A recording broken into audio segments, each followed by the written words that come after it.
On October 1st, 2025, the European Space Agency made a public announcement. Mars Express and the Trace Gas Orbiter would observe 3I Atlas during its closest pass to Mars. This wasn't a rumour or a leak, it was an official statement. NASA's Mars Reconnaissance Orbiter, the UAE's Hope probe, and China's Tianwen-1 were all positioned, eyes on the same target. 5 spacecraft, representing billions of dollars in hardware, created the perfect cosmic alignment. Humanity was set for its best look at an object from beyond our solar system. Then, something bizarre happened. Silence. No images, no press releases, no data drops. Just one blurry stack of 20 rover frames began circulating on social media. An astrophotographer named Simeon Schmaus processed these frames, which popular cosmologist Stephen Burns later properly calibrated and shared on X. That single smudge became the only visual evidence the public ever saw.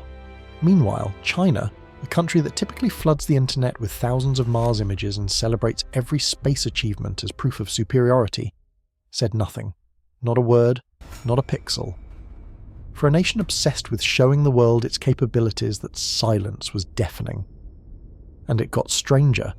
WST spectroscopy revealed something no one expected. Nickel without iron. This chemistry profile, some scientists suggested, was orders of magnitude more consistent with an industrial origin than natural formation. This is a 3-act exploration. Act 1 covers the viral discovery and the information blackout. Act 2 explores the scientific and political implications, and Act 3 dives into other breaking space news that have been drowned out by the 3I Atlas noise. Before we go deeper, if this story grabs you, hit that like button and subscribe. Tell me in the comments, where are you watching from? What's your take on the silence? Do you think we're looking at a comet or something else? Also, if you want to help spread the word, share this on X, Reddit, or wherever your community gathers. Thank you for being here. Let's find out what they're not telling us. It was 3 a.m. when screens lit up, and suddenly, everyone was awake. A single post appeared on X, formerly Twitter, from an account called 3I Atlas Anomaly. The words were simple, almost casual. The silence from China is deafening. Within minutes, the metrics exploded. The internet, that great collective nervous system, had just felt something strange pulse through its wires. To really understand why this mattered so much, let's backtrack a bit. On October 3rd, 2025, 3I Atlas made its closest approach to the red planet, passing within approximately 29 million kilometers, or 18 million miles. That might sound distant, but in astronomical terms, it's a front row seat. Multiple space agencies announced their intention to observe this rare event. The European Space Agency positioned Mars Express and the Trace Gas Orbiter for observations. NASA's fleet of Mars, spacecraft and rovers stood ready. The United Arab Emirates Hope Orbiter adjusted its instruments. China's Tianwen-1 mission, which had been photographing the Martian surface for years, was perfectly positioned to capture unprecedented images of an interstellar object from another world. The anticipation was electric. Imagine it. Humanity's robotic emissaries scattered across Mars' orbit and surface, all turning their cameras toward the same patch of sky. We would see an interstellar visitor from a vantage point 33.5 million miles from Earth. We would triangulate, measure, compare. The data would be extraordinary. Except, the data never came. Or rather, it didn't arrive in the way anyone expected. Instead of crisp orbital images, instead of press releases, data dumps and scientific papers uploaded to preprint servers, the world got something else entirely. A smudge. A controversial, blurry, elongated smudge extracted from the raw image files of NASA's Perseverance rover. Citizen scientists processed it, social media amplified it, and it was debated in every corner of the internet that cares about what might be watching us from the dark. That tweet, simple and devastating, captured the paradox perfectly. For a country obsessed with broadcasting its technological prowess, for a space program that regularly publishes thousands of images, for a geopolitical superpower that treats Mars exploration as a stage for demonstrating superiority, the silence is not just unusual, it's deafening. But China isn't alone in its quiet. NASA has released no close approach images from its Mars orbiters. The European Space Agency, which publicly announced observation plans for October 1st through 7th, has posted nothing from that critical window. The UAE's Hope mission, typically eager to share data from the first Arab interplanetary spacecraft, remains silent. Every major player, every camera, every instrument that should have been watching, appears to have collectively decided that this moment, this unprecedented celestial event, is not worth sharing with the public. What normally happens when space agencies capture something interesting? The process is well established, almost mundane in its predictability. Raw images get downloaded from spacecraft, often within hours or days. They appear on public servers, sometimes still embedded with calibration artifacts, hot pixels or cosmic ray strikes. Scientists begin preliminary analysis while the data is still warm. Press officers draft statements. Researchers prepare papers. The machinery of public science, transparent and iterative, grinds forward. Delays happen, certainly. Bandwidth constraints, instrument anomalies, calibration backlogs, staffing limitations, all these can push timelines from days to weeks. But a total absence across multiple agencies, multiple spacecraft, multiple nations. That pattern doesn't fit any routine explanation. The internet abhors a vacuum, and it abhors an information vacuum even more. Two narratives split almost immediately. The first camp, measured and cautious, invokes routine pipeline delays, pointing to complexities and signal-to-noise ratio concerns. These are professionals and enthusiasts who understand how space missions work. They know that not every observation yields publishable results, and they remember past instances where expected data took months to appear, if it appeared at all. The second camp sees coordination, sees suppression, sees something significant enough to warrant unprecedented interagency silence. These are the people who ask uncomfortable questions. Why would every single spacecraft with a view of 3i Atlas simultaneously experience data issues? Why would agencies that typically compete for prestige suddenly align in their collective reticence? The question hanging over everything, unspoken but impossible to ignore, is this. If 3i Atlas were just a normal comet, some dirty snowball from another star system following physics and chemistry we already understand, why would any government choose silence over celebration? Why would Beijing, which has spent decades building a reputation as a spacefaring superpower, pass up an opportunity to publish first, to claim the best images, to flex its technological muscle in front of a watching world? The silence, as the tweet says, is deafening. And what makes silence truly frightening is not what it hides, but what it suggests about those who choose it. The image appears unremarkable at first glance, just another grainy frame from a rover camera looking up at an alien sky. Then someone adjusts the contrast and suddenly you see it. An elongated shape glowing faintly, stretching across the Martian atmosphere like a luminous scratch on old film.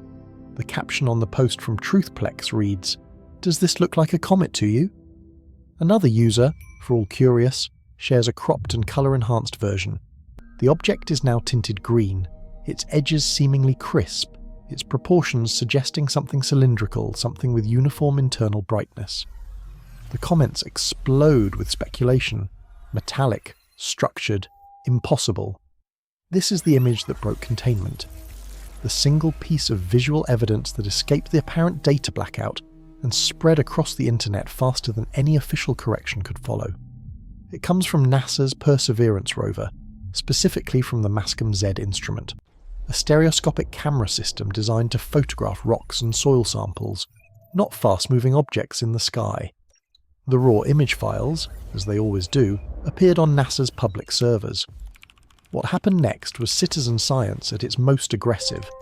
A German data analyst named Simeon Schmaus downloaded multiple frames, aligned them to compensate for the rover's slight movements, stacked them to reduce noise, and applied contrast enhancements to pull faint signals out of the background. The result was the elongated glow that now dominates every discussion of 3i Atlas.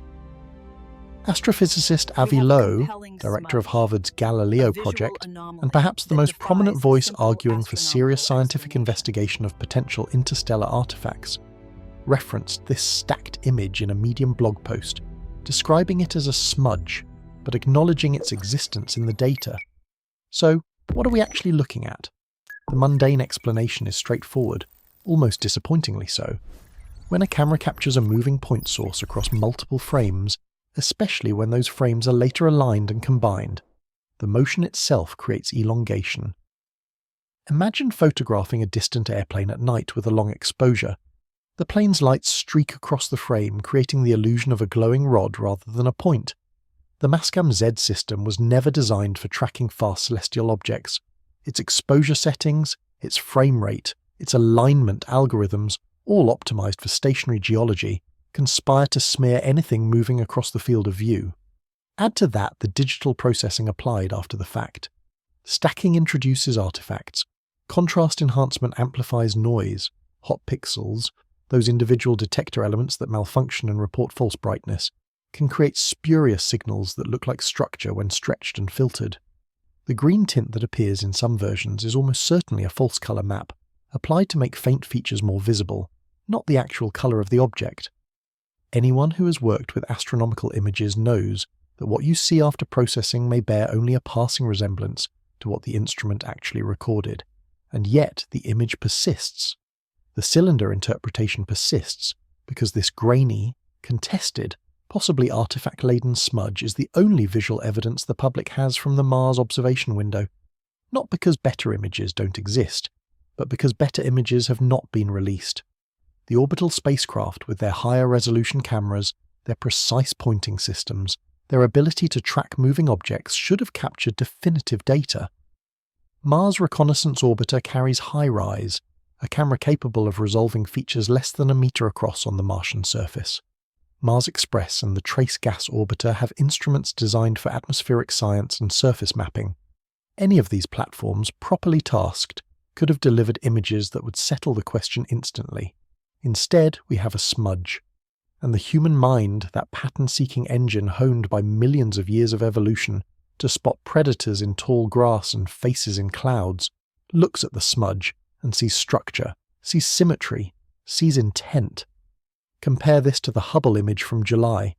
That picture, released through proper channels with calibration notes and scientific context, shows a classic cometary appearance. A bright nucleus surrounded by a fuzzy coma, the cloud of gas and dust liberated as ice sublimates in sunlight. The shape is teardrop-like, slightly asymmetric, exactly what you would expect from a dirty snowball warmed by solar radiation. It looks natural. It looks safe. The Perseverance smudge looks like neither of those things. Whether that difference reflects reality or merely reflects the limitations of an instrument used beyond its design, specifications remains an open question. But the psychological impact is undeniable. Mainstream outlets picked up the story. Science journalists wrote explainer pieces, most of them cautious, many of them skeptical, but all of them acknowledging that something unusual was happening in the information ecosystem around 3i Atlas. Alternative science platforms, less constrained by institutional caution, ran with more provocative headlines. The Debrief, a publication that focuses on unexplained phenomena and aerospace technology, covered the image and the subsequent silence extensively. The virus had escaped the lab. The cylinder in the Martian sky became a meme, a shorthand, a cultural touchstone. People who couldn't tell you the difference between an asteroid and a comet now had an opinion about 3i Atlas. The image circulated on platforms that never discuss astronomy. Influencers who built careers on entirely unrelated topics suddenly posted about interstellar visitors and government secrecy. And through it all, the space agencies said nothing. No correction, no clarification, no alternative explanation. Just silence, while the smudge did their talking for them. What happens when the only evidence available to the public is the worst evidence, processed by amateurs, filtered through social media, untethered from institutional credibility? You get exactly what we're seeing now, a story that writes itself, a narrative that fills the vacuum left by official reticence, a collective fever dream powered by pixels and paranoia. The cylinder may be an illusion, a trick of light and software, a cautionary tale about the dangers of over-interpreting noisy data. But the silence surrounding it is absolutely real. And that silence, more than any image, is what keeps people awake at night, scrolling through contrast-enhanced crops, asking the same question over and over. Does this look like a comet to you? 5 platforms orbited Mars on October 3, 2025, each carrying instruments worth hundreds of millions of dollars, each positioned to observe an interstellar visitor from a perspective humanity had never achieved before. NASA's Mars Reconnaissance Orbiter, launched in 2006, circles the red planet every 2 hours, carrying the high-rise camera system capable of resolving objects the size of a dinner table from orbit.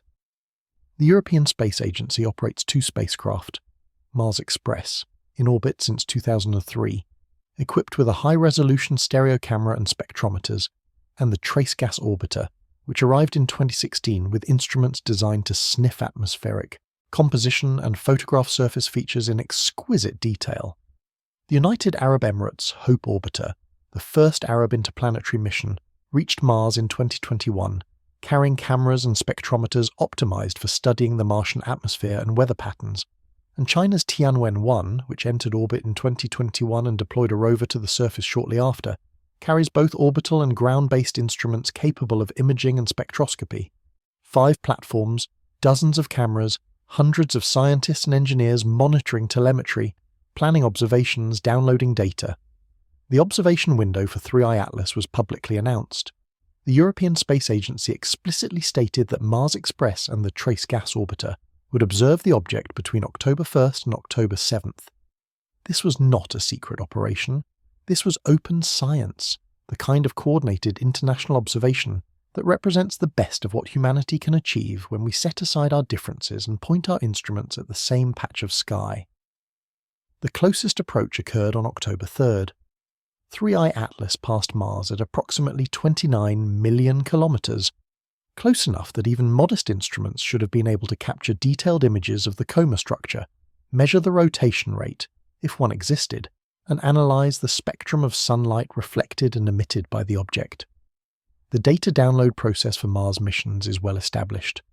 Most orbital spacecraft have multiple communication windows with Earth each day. High-priority observations often get priority downlink slots. Raw images typically appear on public servers within hours to days, long before any scientific analysis is complete. Because transparency is not just good public relations, it is mission policy, encoded in funding agreements with taxpayers. So where are the images? At the time of this recording, no official close-approach photographs from any Mars orbiter have been released. The public record consists entirely of the community-processed Perseverance rover frames, those controversial stacked images that sparked the cylinder debate. The orbital platforms, the ones that should have delivered definitive data, remain silent. Let us be fair and thorough about the possible mundane explanations, because jumping to conspiracy without considering alternatives is intellectually lazy. Spacecraft operations are complex. Pointing a camera at a fast-moving object requires precise attitude control and timing. 3I Atlas was not stationary. It was streaking through the field of view at kilometers per second relative to Mars. Perhaps the pointing algorithms failed. Perhaps the observations were attempted, but the object appeared too faint or too smeared to be useful. Perhaps scattered sunlight from Mars itself contaminated the images, rendering them scientifically worthless. Perhaps the data was corrupted during transmission, garbled by cosmic rays or equipment glitches. These things happen. Space is hard, instruments fail, data gets lost. The engineering margin between success and failure is often razor-thin, and even the best missions experience occasional setbacks. Perhaps every single spacecraft, through some confluence of bad luck and technical difficulty, simply failed to capture usable images. Unlikely, but not impossible. Then there is the calibration and quality assurance bottleneck. Raw images often require extensive processing before they are suitable for publication. Bad pixels need to be masked, geometric distortions need to be corrected, exposure levels need to be normalized. This work takes time and skilled personnel. Perhaps the images exist but are stuck in a processing queue, waiting for an overworked data analyst to validate them before release. Perhaps there are political or institutional review processes slowing things down, not because the images show anything extraordinary, but simply because bureaucracies move slowly, and multiple agencies mean multiple approval chains. These explanations are plausible. They are the kind of boring, frustrating realities that characterize much of space exploration. No drama, no conspiracy, just the grinding friction of large organizations trying to coordinate across borders, time zones, and competing priorities. And yet, the paradox remains. Billions of dollars of hardware, years of mission planning, explicit public announcements of observation intent, and the only image shaping public opinion is a blurry smudge from a rover camera never designed for this task. The information asymmetry is staggering. Somewhere, on hard drives and data servers scattered across the United States, Europe, the UAE and China, the real images almost certainly exist. They were captured, downloaded, stored. Scientists have seen them. Mission planners have reviewed them. But the public, the taxpayers who funded these missions, the civilization whose curiosity propelled these machines across interplanetary space, gets nothing. The smudge seen around the world became a joke, a meme, a symbol of institutional failure or institutional secrecy, depending on your perspective. Social media metrics tell the story. The processed Perseverance images generated millions of impressions, thousands of shares, and countless comment threads debating what they showed. Official space agency accounts, usually prolific posters of Mars imagery, went conspicuously quiet during the observation window. No teasers, no progress updates, no stay tuned for more. Just an eerie absence where communication normally flows. Is this normal? Can a multi-agency observation campaign simply vanish into a data pipeline for weeks or months with no public acknowledgement? The answer depends on who you ask. Veterans of past missions will tell you that delays are routine, that patience is required, that good science takes time. But even they admit that the coordination of silence across agencies that normally compete for headlines is unusual. The optics are terrible, the vacuum invites speculation, and once speculation takes root in the fertile soil of the internet, it grows faster than any correction can prune it back. We are left with a simple, uncomfortable fact. The most expensive surveillance network ever positioned around another planet observed an interstellar visitor, and the public record consists of one contested image processed by a citizen scientist from rover data, while the agencies that promised observations remain silent. Whether that silence reflects mundane bureaucratic inertia or something more deliberate, we cannot yet say. But the question lingers, unanswered and increasingly urgent. What did those 4 eyes actually see? And why are we looking at one smudge instead of 100 crisp images? For a country obsessed with showing superiority, China's silence may be the loudest clue of all. The China National Space Administration does not do modesty. Since Tianwen-1 entered Mars orbit in February of 2021, the mission has been a propaganda masterpiece, a carefully orchestrated demonstration of technological prowess designed to signal that China has arrived as a spacefaring superpower. The data releases follow a predictable rhythm. Batches of images showcasing the orbiter's capabilities, surface photographs from the Zhurong rover exploring Utopia Planitia, press conferences timed to maximize domestic and international media coverage. Thousands of images have been published since the mission began. Panoramas of rust-coloured dunes, close-ups of rocks that might have formed in ancient water, orbital maps of polar deposits, each release accompanied by statements emphasizing Chinese innovation, Chinese engineering, Chinese scientific leadership. This is not criticism. This is observation. Every space agency engages in public relations. NASA plasters its logo on every image.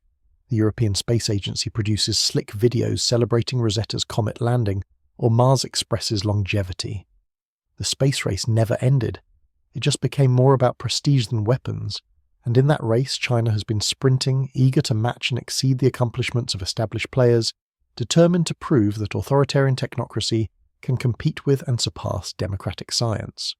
So, when 3i Atlas made its closest approach to Mars, when Tianwen-1 had a front-row seat to an event that would dominate science headlines worldwide, when Beijing had an opportunity to publish the first and best images of an interstellar object seen from another world, what did the China National Space Administration do? Nothing. Publicly at least, nothing at all. No press release announcing successful observations, no preview images released to state media, no scientific papers uploaded to Chinese preprint servers, no social media posts from official accounts celebrating this historic moment. The usual propaganda machinery, so reliable and so loud, went completely silent. As of this recording, no China National Space Administration publication specifically showcasing 3i Atlas imagery from the Mars observation window has appeared in any public forum. Now, to be scrupulously fair, the China National Space Administration often batches its releases, sometimes holding data for weeks or months before publishing comprehensive image sets. The absence of immediate images does not necessarily indicate a cover-up. It might simply reflect institutional practice. Perhaps the data is being carefully analysed. Perhaps scientists are preparing a major paper. Perhaps the timing of release is being coordinated with domestic political events or international conferences. These are all plausible, boring explanations. But context matters, and the context here is striking. The European Space Agency publicly announced its observation plans for Mars Express and the Trace Gas Orbiter. NASA's Mars program is transparent about targeting opportunities.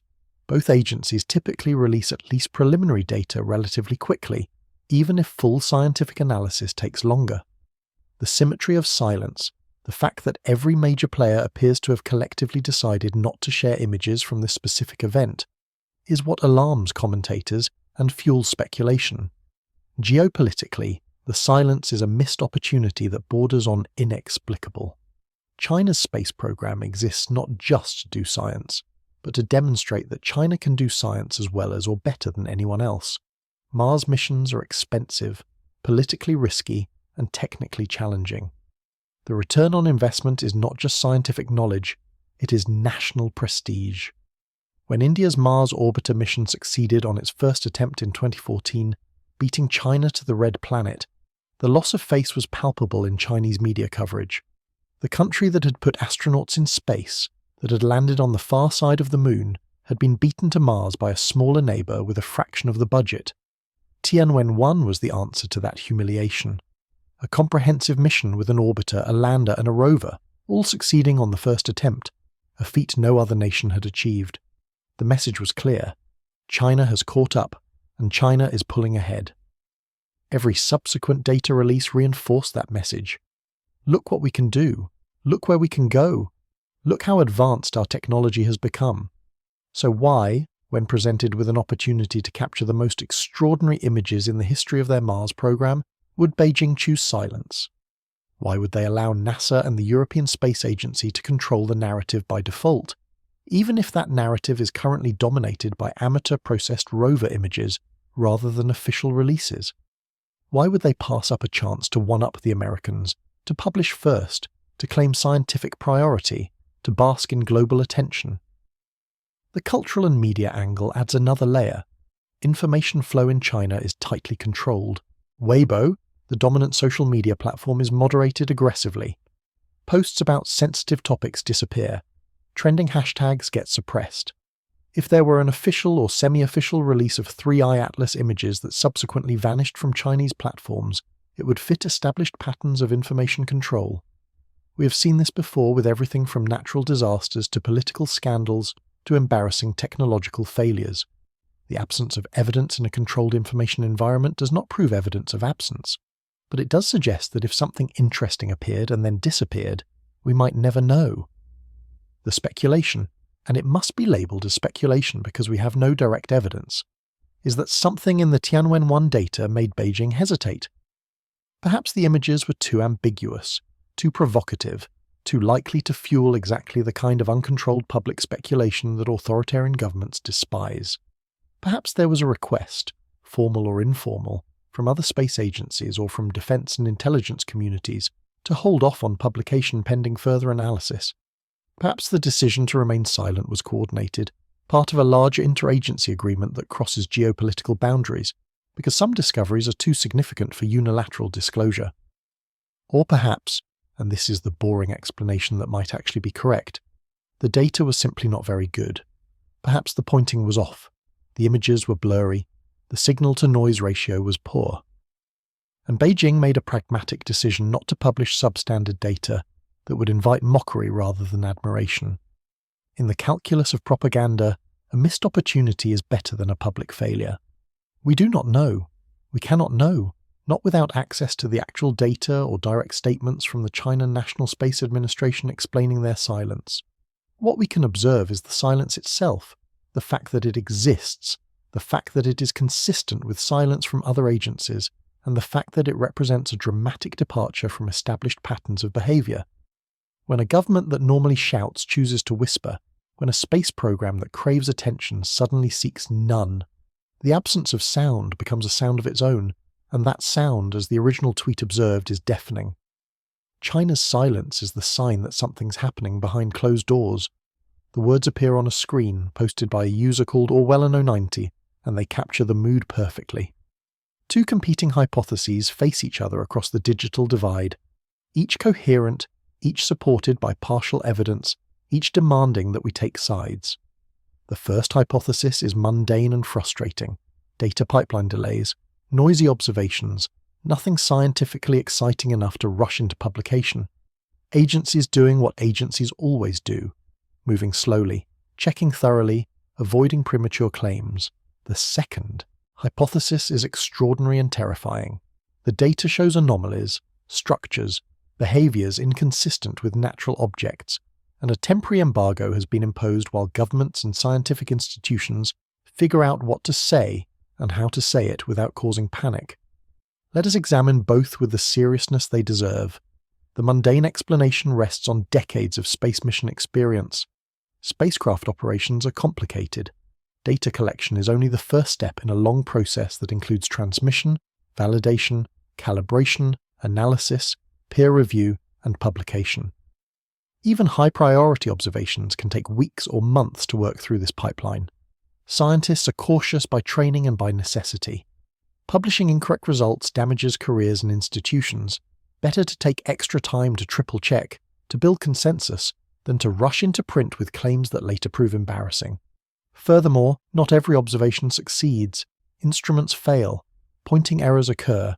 Background noise swamps faint signals. Perhaps 3i Atlas simply didn't cooperate as an observing target. Perhaps it was dimmer than expected, or its coma was more diffuse, or scattered sunlight from Mars made clean imaging impossible. Perhaps multiple agencies independently concluded that their data was not worth releasing, because it added nothing to what Hubble had already captured in July. These are unglamorous but entirely plausible scenarios. The extraordinary explanation, by contrast, requires us to believe in coordination across geopolitical rivals, in information embargoes spanning multiple countries and space agencies, in decisions made at levels above the scientific community. It requires us to imagine defense and intelligence services taking an interest, national security implications being weighed, conversations happening in secured rooms where scientists brief officials on observations that don't fit comfortable categories. How would such an embargo even work?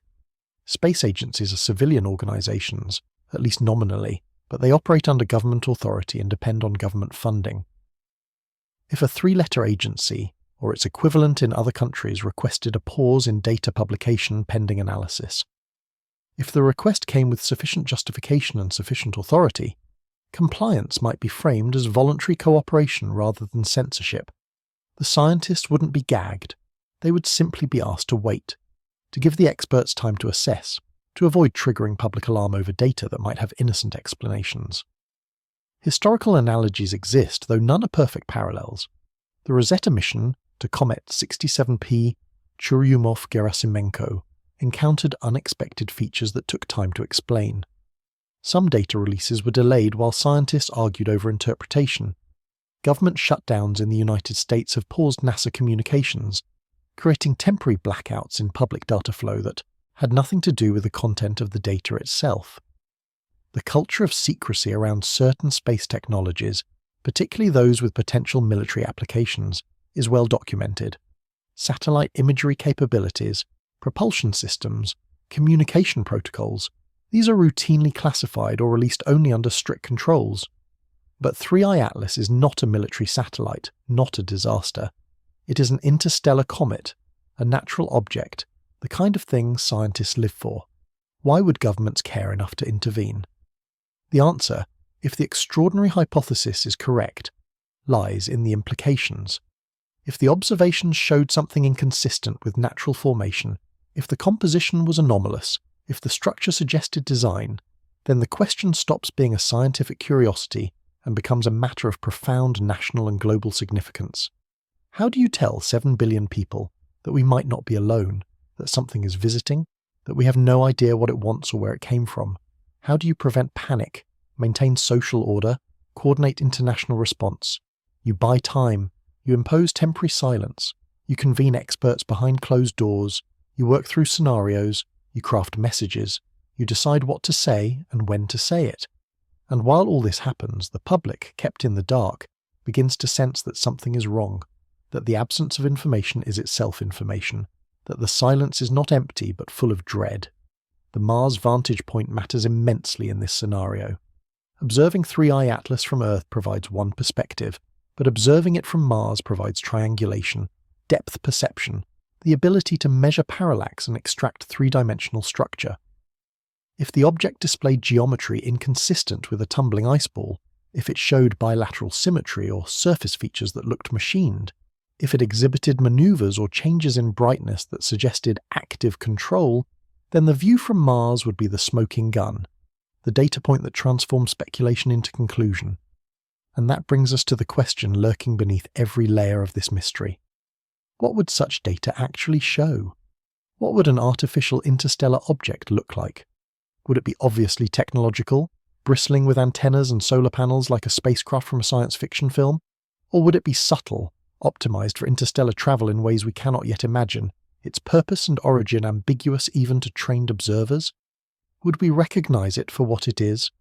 Or would we argue about it, split into camps, fight over interpretation, while the object continued on its hyperbolic path toward the outer solar system and oblivion? The chemistry results, which we will explore in depth shortly, add fuel to this fire. Initial spectroscopic observations suggested unusual composition, particularly an excess of carbon dioxide relative to water vapour and hints of nickel without, corresponding iron, both of which are atypical for known comets. If the Mars observations confirmed or extended these anomalies, if they added morphological strangeness to chemical strangeness, then the case for something extraordinary becomes harder to dismiss with hand-waving about data artifacts and processing errors. We are left in limbo, suspended between the mundane and the extraordinary, unable to move forward without the data that should have been released weeks ago. Behind closed doors, if the extraordinary hypothesis is correct, people with access to that data are having conversations we can only imagine. Scientists presenting results, officials asking questions, risk assessors modelling scenarios, communication strategists drafting statements, and outside those closed doors the rest of us wait, watching the silence, interpreting its texture, its weight, its implications. The vacuum will not last forever. Data, like water, finds a way to leak. Someone will talk, something will slip. The information environment cannot be controlled indefinitely, not in an age of social media, citizen journalism, hackers and whistleblowers. Eventually we will know what those instruments saw when they pointed at 3i Atlas as it passed Mars. The only question is whether we'll learn it through official channels, carefully framed and contextualized, or through leaks, rumours, and fragmented disclosures that create more confusion than clarity. Until then, we have only the silence, the smudge, and the growing certainty that something is happening behind doors we cannot open. The Planetary Data System is NASA's official archive, a sprawling digital repository where spacecraft observations are supposed to live forever, publicly accessible, free to anyone with an internet connection, and the patience to navigate its labyrinthine structure. The European Space Agency maintains a similar resource called the Planetary Science Archive, a parallel universe of images, spectra and telemetry, from European missions to Mars, Venus, comets and moons throughout the solar system. These archives are not optional extras, not nice-to-have features that agencies maintain when convenient. They are mission requirements, encoded in funding agreements, mandated by policy, the price of doing science with public money. Transparency is the deal. We give you billions of dollars to launch robots into space, and you give us the data, all of it, calibrated and documented and free. So, where in these vast digital warehouses are the 3i Atlas observations from the Mars flyby window? Let us walk through the search carefully and methodically to understand what exists and what is conspicuously absent. Start with the Planetary Data System, specifically the sections dedicated to Mars missions. Navigate to Mars Reconnaissance Orbiter to high-rise image releases. Filter by date, October 1st through October 7th, 2025. Apply search terms. 3i Atlas, interstellar object, visitor. The results are sparse, almost mocking in their emptiness. No dedicated image sets, no observation logs tagged with the object's name, no press releases linked to data deposits. Try Mars Express through the European Planetary Science Archive. The interface is different. The organization follows European conventions, but the principle is the same. Query the database for observations during the target window. Look for spectroscopic data, camera images, or pointing logs that would indicate the spacecraft turned its instruments toward the expected position of 3I Atlas. Again, nothing. Or rather, nothing obviously tagged and readily accessible. Perhaps the data is there but mislabeled, buried under generic mission identifiers, waiting for someone with the right keywords and persistence to extract it. But if that is the case, it represents a failure of data management so profound that it might as well be deliberate. The European Space Agency's public statement, made before the flyby, explicitly said, Mars Express and the Trace Gas Orbiter would observe 3I Atlas between October 1st and 7th. This was not a vague intention or a hopeful plan. This was an announced observation campaign, the kind of commitment that normally results in press releases, blog posts, image galleries, and data uploads. The absence of follow-through is jarring. Agencies announce campaigns to build public interest, to justify budgets, to demonstrate mission value. When those campaigns then vanish without explanation or result, questions multiply. Community sleuths on X, the platform formerly known as Twitter, have been cross-referencing timestamps, checking observation schedules, and comparing data upload patterns before and after the flyby. Their findings, compiled in long threads and shared documents, paint a picture of a data gap. Normal mission operations continued. Images of the Martian surface kept appearing. Routine science kept happening. But the 3I Atlas window appears sanitized, as if someone scrubbed the archives of anything related to the interstellar visitor. Now, before we descend into conspiracy theory, let us consider the benign explanations again, because intellectual honesty demands it. Perhaps the pointing was not as precise as planned. Mars orbiters are designed primarily for observing Mars, not for tracking fast-moving objects against the star background. Attitude control systems optimized for pointing straight down at the planet might struggle with off-axis targets that require rapid slewing and precise tracking. Perhaps the observation attempts failed technically, and agencies decided not to publicize failed observations because there was nothing interesting to report. Perhaps the signal-to-noise ratio was simply too low. 3I Atlas, while bright enough for Hubble to image from Earth orbit, might have been much dimmer when viewed from Mars, especially if the coma structure was not favorably oriented toward the observers. Perhaps scattered light from Mars itself, sunlight bouncing off the atmosphere and surface, created background noise that drowned out the faint signal from the comet. These are the kinds of practical challenges that plague observational astronomy. The difference between theory and reality, between what you hope to capture and what the physics actually allows. Perhaps calibration proved more difficult than expected. Raw images from spacecraft often contain artifacts, hot pixels, readout noise, compression artifacts, geometric distortions from lens optics or sensor characteristics. Removing these requires careful processing, comparing observations against calibration targets, applying correction algorithms that can take days or weeks to run. Perhaps the teams responsible for this work are understaffed, overworked, dealing with backlogs from other high-priority observations. Perhaps the 3I Atlas data is sitting in a queue somewhere, waiting its turn. No conspiracy required, just the mundane friction of large organizations with limited resources. There is also the possibility of legal or political review, not because the data shows anything extraordinary, but simply because multiple nations and agencies were involved. Coordinating publication across international partnerships can be bureaucratically nightmarish. Who gets to publish first? Who gets credit? What language appears in the press release? These questions, petty as they seem, can delay data release for weeks while lawyers and administrators negotiate. Science is collaborative, but scientists and their institutions still compete for recognition, funding, and priority. The spicier explanations, clearly labelled as speculative, involve deliberate information control. Perhaps an interagency request was made to hold imagery temporarily. Perhaps the request came from intelligence communities concerned about operational security, worried that detailed images of tracking a fast-moving object might reveal satellite capabilities or sensor technologies that are classified for national security reasons. Perhaps the request came from diplomatic channels, an attempt to coordinate messaging around a discovery that all parties agreed was significant enough to require careful handling. Perhaps, and this is the darkest speculation, defense censors saw something the civilian instruments missed or confirmed, and a decision was made at a level above the space agencies to pause publication pending analysis. The United States, Russia, China, and other spacefaring nations maintain extensive space surveillance networks designed to track satellites, debris, and potential threats. These networks are far more sensitive and capable than civilian telescopes, though their existence and capabilities are often classified. If such sensors detected anomalous behavior from 3i Atlas, if they saw course corrections or brightness changes or structural details that suggested something other than a natural comet, then civilian agencies might be asked to hold data while experts evaluated the implications. These scenarios are not proven, they're not even particularly likely, but they are possible, and in the absence of official explanation for the data gap, they fill the void that silence creates. The human mind demands narrative. When facts are scarce, speculation flourishes. The longer the agencies wait to explain themselves, the more elaborate and paranoid the alternative explanations become.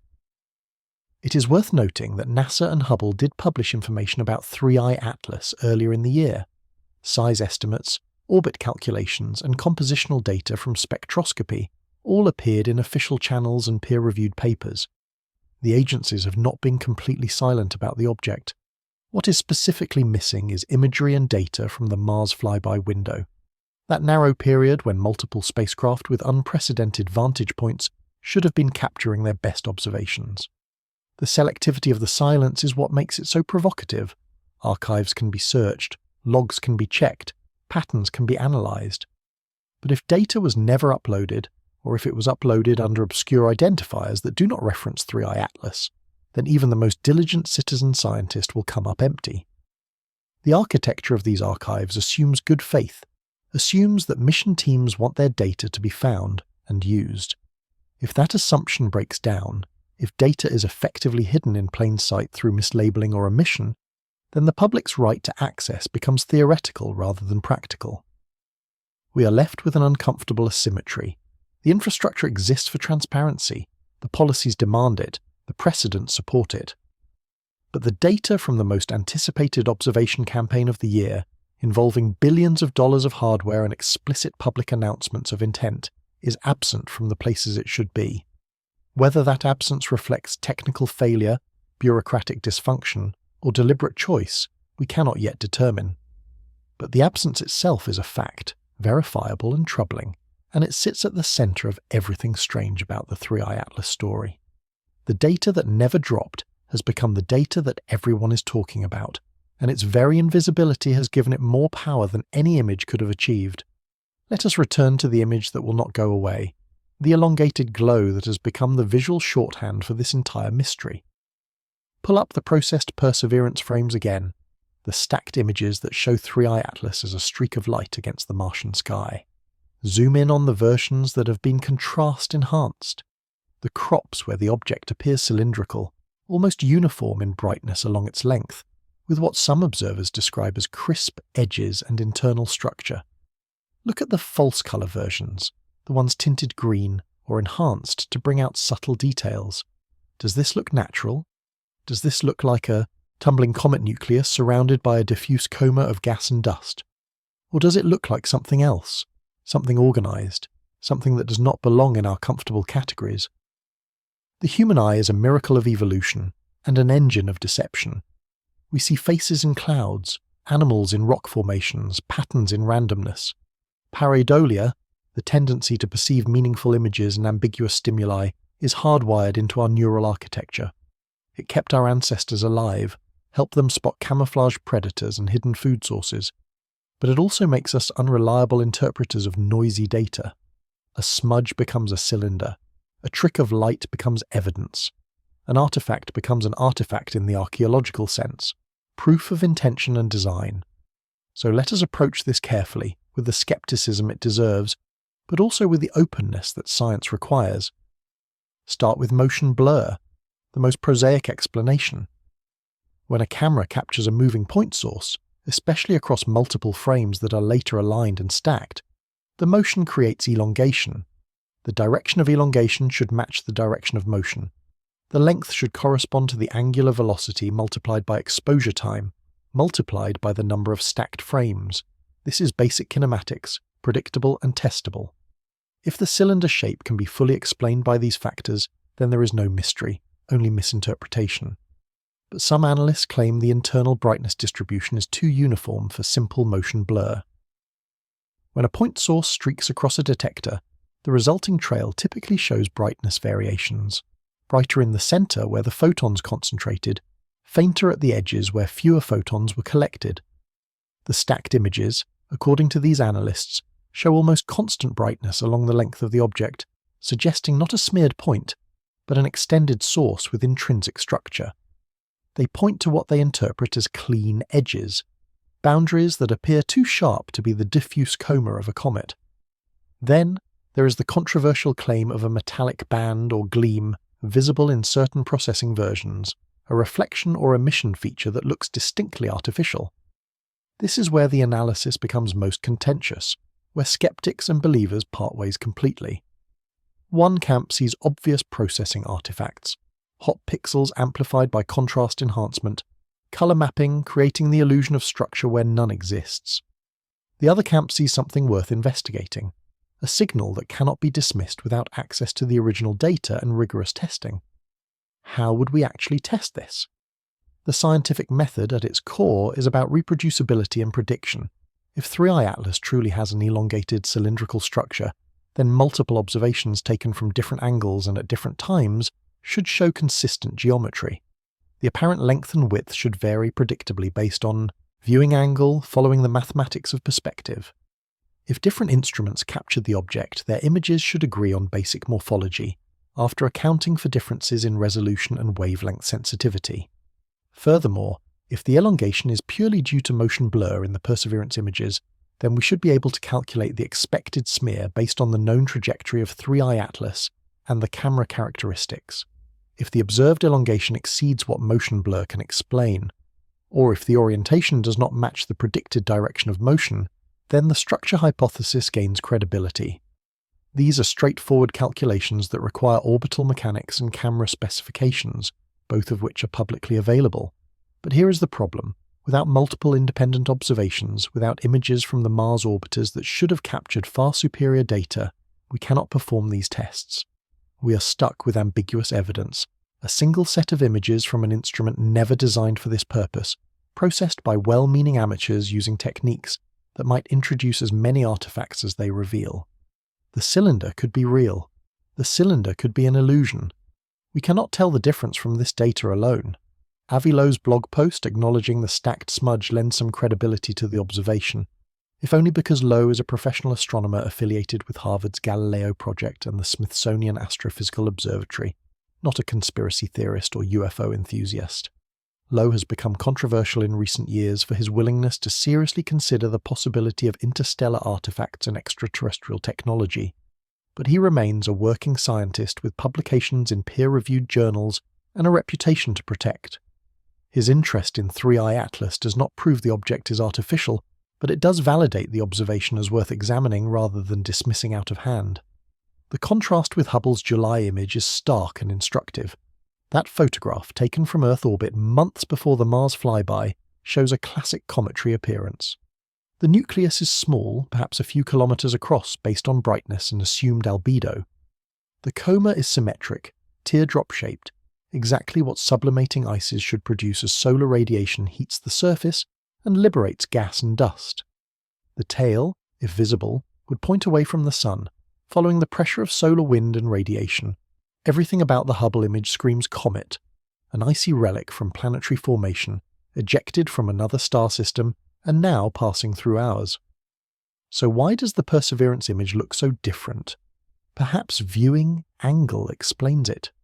Perhaps the geometry of the observation from Mars revealed structure that was hidden or blurred in the Earth-based view. Perhaps the object tumbles, and different observations captured different orientations. Perhaps, and this is where things get weird, the object changed between July and October, altering its appearance in ways that natural comets do not. The last possibility sounds like science fiction, but consider what it would actually require. Comets do change. Their activity waxes and wanes as different ice deposits are exposed to sunlight. Jets erupt from specific surface features, creating asymmetric comas and non-gravitational accelerations. Tumbling can alter brightness as different faces rotate into view. A comet observed in July might look quite different in October purely through natural processes, but a change from symmetric coma to apparent cylindrical structure stretches the bounds of what known cometary physics can explain. We need more data. That sentence appears over and over in scientific discussions, a mantra of humility and frustration. The data exists. The Mars orbiters almost certainly captured images that would resolve these questions instantly. A single high-resolution photograph from HiRISE or Mars Express, properly calibrated and publicly released, would settle the structure debate completely. We would see either a comet nucleus with surrounding coma, or we would see something else, something that would require new explanations and uncomfortable questions. Instead, we have a smudge that half the internet interprets as a cylinder, and the other half dismisses as noise. The truth, maddeningly, remains locked in archives we cannot access, or was never captured because of technical failures we cannot verify. The geometry, the morphology, the reality of Three-Eye Atlas as seen from Mars exist in a superposition of possibilities, neither confirmed nor ruled out, waiting for a data release or a whistleblower leak to collapse the wave function and show us what those instruments actually saw. Chemistry does not lie, but it can whisper riddles that make astronomers lose sleep. The James Webb Space Telescope, humanity's newest and most powerful infrared observatory, turned its instruments toward Three-Eye Atlas in the months before the Mars flyby. The near-infrared spectrograph, an instrument designed to split light into its component wavelengths and reveal the chemical fingerprints of distant objects, captured spectra from the comet's coma, that cloud of gas and dust surrounding the nucleus. What it found was unusual enough to warrant papers uploaded to USV, the preprint server where astronomers share results before peer review, and unusual enough to spark conversations that blur the line between science and speculation. The dominant feature in the spectrum is carbon dioxide, far more abundant than water vapor. This is weird. Most comets we have studied, the ones that formed in our own solar system, are primarily water ice with carbon dioxide as a minor component. The ratio is typically reversed, water dominating, carbon dioxide present but secondary. Three-Eye Atlas shows the opposite pattern, a carbon dioxide-dominated coma that suggests either a very different formation, environment, or a very different composition from solar system comets. Keep it simple. Imagine a comet as a dirty snowball, a mixture of ices, rock, and organic compounds left over from planetary formation. The exact recipe depends on where and when it formed. Closer to a star, water ice sublimates easily, so comets might be depleted in water and enriched in more volatile substances like carbon monoxide or carbon dioxide. Farther from a star, in the cold outer reaches of a planetary system, water ice is stable and comets should be water-rich. The high carbon dioxide to water ratio in Three-Eye Atlas suggests formation in a warm or unusual environment, or perhaps loss of water through previous close passes to stars on its journey through interstellar space. This is strange, but strange is not impossible. Comets are diverse. Every new one we study adds complexity to our understanding. 2I Borisov, the previous interstellar comet, showed carbon monoxide abundances higher than typical solar system comets, a clue that planetary systems around other stars might have different chemical profiles. So carbon dioxide dominance, while unusual, is not by itself evidence of anything more than chemical diversity in the galaxy. Then come the nickel reports, and suddenly the conversation shifts from interesting to alarming. Multiple sources, including popular science outlets and blogs by astronomers analysing spectroscopic data, have claimed detection of nickel in the coma of Three-Eye Atlas, but with little or no corresponding iron. This is the detail that makes chemists and astrophysicists sit up and pay attention, because it violates expectations based on how elements are manufactured in stars. Let us talk about stellar nucleosynthesis for a moment, the process by which stars forge elements heavier than hydrogen and helium. Small stars fuse hydrogen into helium, larger stars continue the process, fusing helium into carbon and oxygen, then into neon, magnesium, silicon, all the way up the periodic table. The heaviest elements, including iron and nickel, are produced in supernova explosions. violent stellar deaths that scatter enriched material into space, where it can be incorporated into new stars, planets, and comets. The key point: iron and nickel are produced together in supernovae in predictable ratios determined by nuclear physics. When you find one, you expect to find the other. The cosmic abundance ratio of iron to nickel is well established, about 17:1 by mass. Comets, which formed from the same primordial material as everything else in a planetary system, should reflect this ratio, give or take some fractionation effects as different minerals condense at different temperatures. Nickel without iron, or with an extremely skewed nickel to iron ratio, is chemically bizarre. It suggests either a formation process that somehow separated these elements despite their similar properties, or it suggests contamination, or it suggests something that was never intended to mimic a natural comet in the first place. Some observers, including those affiliated with Harvard's Galileo project and the Initiative for Interstellar Studies, have pointed to this nickel anomaly as potential evidence of artificial composition, chemistry that looks more industrial than astronomical. The 1028 hypothesis emerges from Bayesian reasoning applied to the probabilities. If you calculate the likelihood that a natural comet would have this specific combination of features, high carbon dioxide to water, nickel without iron, possibly cylindrical structure, and you compare it to the prior probability of artificial objects existing in interstellar space, some analyses yield odds ratios favoring artificiality at levels like 10^28 These are not peer-reviewed consensus values. These are speculative calculations that depend heavily on assumptions about priors and error bars. But they represent serious attempts by trained scientists to quantify how weird 3I Atlas actually is. Let us be clear about what these numbers mean and do not mean. A Bayesian odds ratio is only as good as the prior you feed it. If you start with a very low prior probability for interstellar artifacts, say 1 in a billion, then even a high likelihood ratio from the data might not move the posterior probability above 1%. Conversely, if you allow for a higher prior probability, the same data could push your conclusion toward probably artificial. The calculation is mathematically rigorous, but the inputs are subjective, and garbage in means garbage out. Furthermore, the nickel without iron claim is contested. Some spectroscopists argue that iron lines are present but weak, or that detection thresholds make iron harder to see than nickel under certain conditions. There are alternative explanations involving selective outgassing, where certain compounds preferentially release nickel-bearing minerals, while iron remains locked in refractory grains. There are concerns about line blending, where overlapping spectral features from different molecules create the illusion of nickel emission, without corresponding iron absorption. The debate is technical, nuanced, and ongoing. What is not in dispute is that the chemistry of 3I Atlas is unusual. Even skeptics admit that. The question is whether unusual equals natural but rare, or whether unusual equals something else entirely. Chemistry, unlike images, is harder to misinterpret. Spectral lines correspond to specific, atomic, and molecular transitions. You cannot fake a nickel emission line any more than you can fake a fingerprint. If the detection is real, if the data is not corrupted or misidentified, then the nickel is there, and we need an explanation for why it is there without the iron we expect. The natural counters to the artificial hypothesis are important and should not be glossed over. Comets are compositionally heterogeneous. Different regions of the nucleus can have very different chemistry depending on where and how they formed. Outgassing is selective.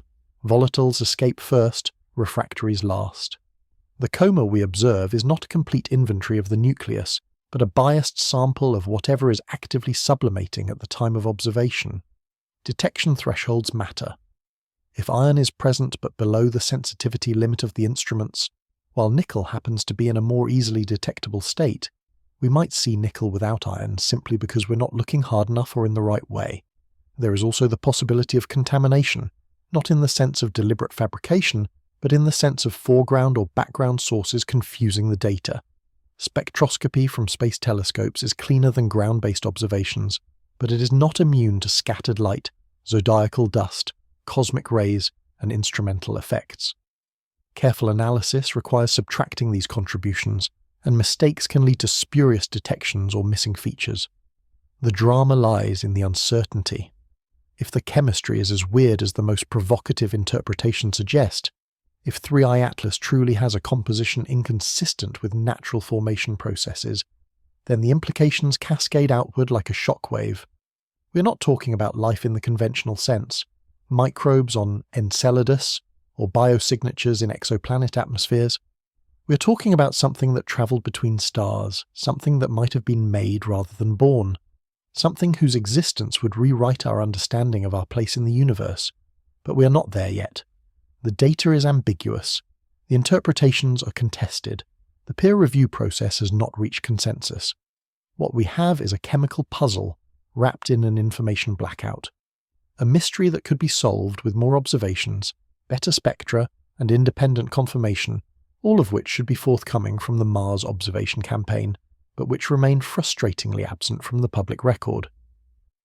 The chemistry of 3i Atlas is strange enough to demand answers, but the agencies with the data to provide those answers have chosen, for reasons we can only guess, to remain silent. NASA and the European Space Agency compete for scientific prestige, for headlines, for the recognition that comes with discovery, and the funding that follows recognition. China's space program competes even more directly, using each mission as a demonstration of technological and geopolitical strength, a signal to the world that the era of American space dominance is ending, and a multipolar future is dawning. The United Arab Emirates, newer to the space arena, competes for legitimacy, for a seat at the table, for the respect that comes with contributing to humanity's collective knowledge. These agencies do not collaborate out of pure altruism. They collaborate when mutual benefit aligns interests, when shared costs make expensive missions feasible, when international treaties and diplomatic norms pressure them toward cooperation. But beneath the collaboration, the competition never stops. So when every major space agency with assets at Mars simultaneously goes quiet about 3i Atlas observations, when the normal rivalry for publication priority vanishes into a synchronized silence, observers notice. The coordination, if it is coordination and not coincidence, suggests communication channels operating above the level of individual missions, agreements made in conference rooms and phone calls we are not privy to, decisions influenced by considerations beyond pure science. Let us map the incentives clearly. NASA benefits from transparency.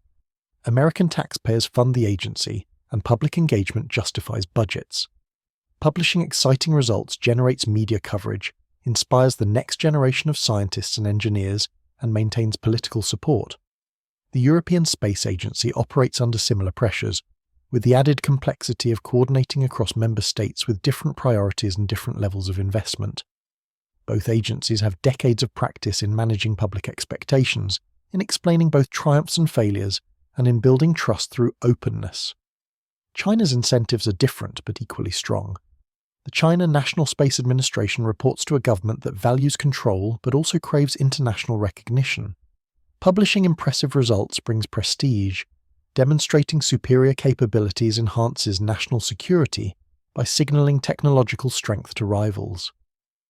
The silence around 3i Atlas in this context is a departure from established patterns that demands explanation. Either the data is not impressive, and Beijing chose not to publish mediocre results, or the data is too impressive, too sensitive, too fraught with implications that require careful handling. The European Space Agency's public announcement of observation plans complicates any conspiracy theory. They said explicitly and openly that Mars Express and the Trace Gas Orbiter would observe 3i Atlas between October 1st and 7th. That statement was made before the flyby, posted on official websites, and repeated in media coverage. Transparency of this kind cuts against the idea of a premeditated cover-up.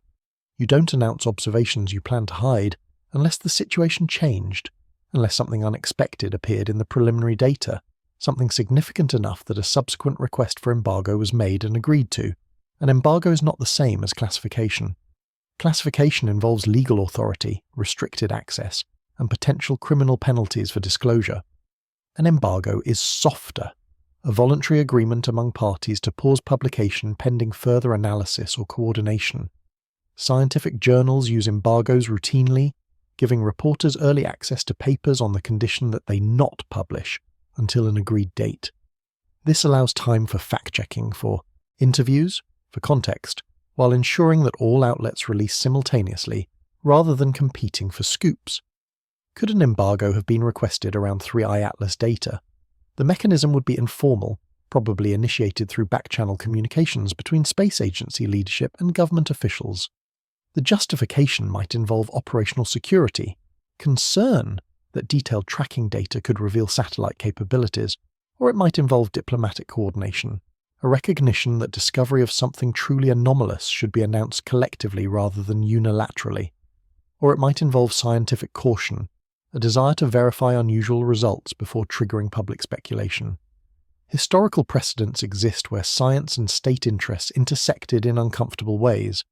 During the Cold War, research with military applications was routinely classified. Even today, certain observations from space surveillance networks are not published because they reveal too much about sensor capabilities and orbital tracking methods. Data holds during sensitive political events are not unheard of. The response to the Columbia Shuttle disaster involved careful sequencing of information release to avoid premature conclusions that might mislead families or the public. But 3I Atlas is not a military project, not a disaster, not a classified system. It is a comet, a natural object, the kind of phenomenon that belongs to all humanity. Why would any embargo apply? The speculative answer, unverified but logically coherent, is that someone's defense sensors saw something the civilian instruments either missed or could not definitively characterize. Space surveillance networks operated by the United States, Russia, and China are far more capable than anything accessible to civilian science. They track objects the size of softballs in low Earth orbit. They monitor geosynchronous satellites for anomalous behavior. They would absolutely notice an interstellar object passing Mars, and they might see details invisible to civilian telescopes. If those classified sensors detected structure, if they recorded maneuvers or brightness changes or emission spectra inconsistent with a natural comet, if military analysts concluded that 3I Atlas warranted further investigation before public disclosure, then civilian agencies might be asked to hold data temporarily. Not forever, not as part of a permanent cover-up, but just long enough for experts to assess the situation, for governments to coordinate their response, and for communication strategies to be developed. This is speculation, clearly labelled as such, but it is not paranoid fantasy. Governments do coordinate around significant events. The discovery of gravitational waves, for example, involved months of internal verification before public announcement, though that was driven by scientific rigour rather than political sensitivity. The response to asteroid impact threats is coordinated through international bodies precisely because unilateral announcements could trigger panic or geopolitical tensions. A discovery suggesting extraterrestrial technology, even tentatively, even ambiguously, would warrant at least as much care. The irony is that coordination breeds suspicion. If all agencies had independently published their data on normal timelines, and the results were unexciting, no one would care. The collective silence, the synchronized absence of expected communication, creates the appearance of conspiracy, whether or not conspiracy exists. The agencies have painted themselves into a corner. The longer they wait, the more suspicious the delay appears. The more suspicious it appears, the harder it becomes to explain away as routine operational issues.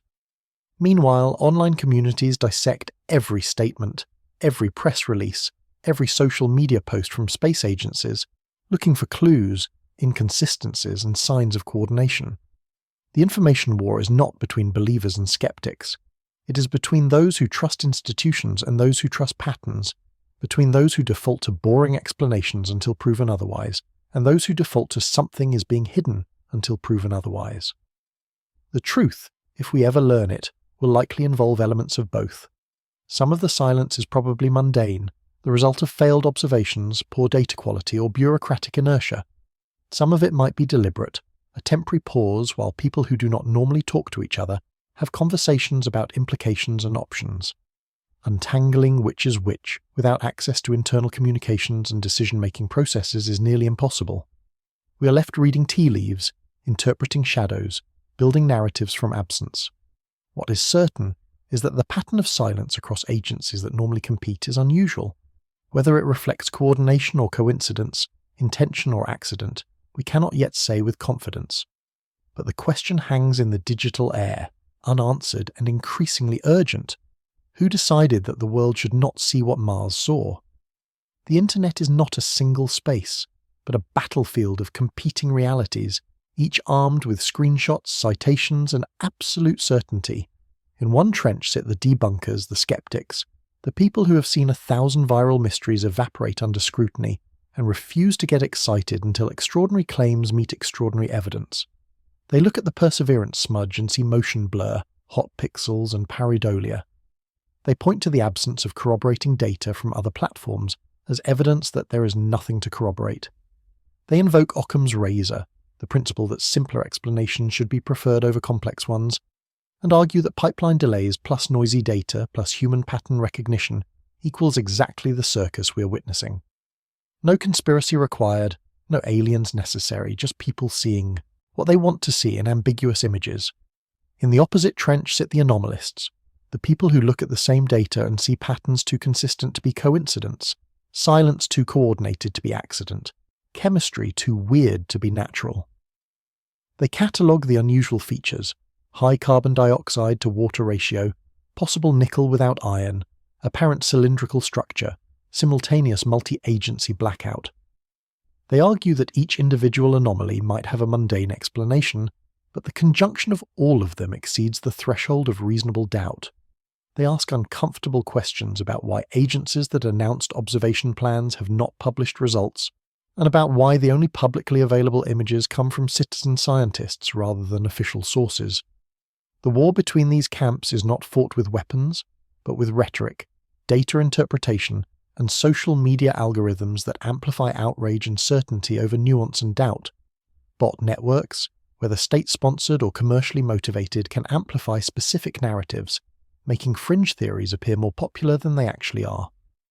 Weibo moderation in China controls what space-related content reaches domestic audiences, shaping the information environment in ways that outsiders can only infer.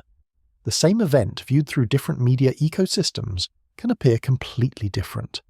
Facts are cherry-picked and context stripped until consensus becomes impossible. Yet this is not simply a matter of bad actors and manipulation. Genuine disagreement exists among people approaching the data in good faith. Astronomers with decades of experience analysing cometary spectra can reach different conclusions about the significance of compositional anomalies. Image processing experts can disagree about whether the Perseverance smudge shows real structure or artifacts.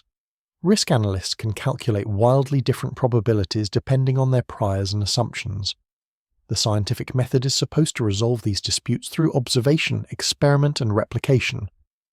But when the crucial observations are locked away in archives we cannot access, the method stalls, and we are left arguing about shadows.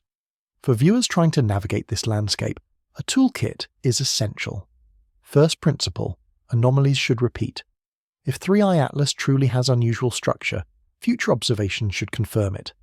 If the chemistry is genuinely weird, independent spectra from different instruments should agree.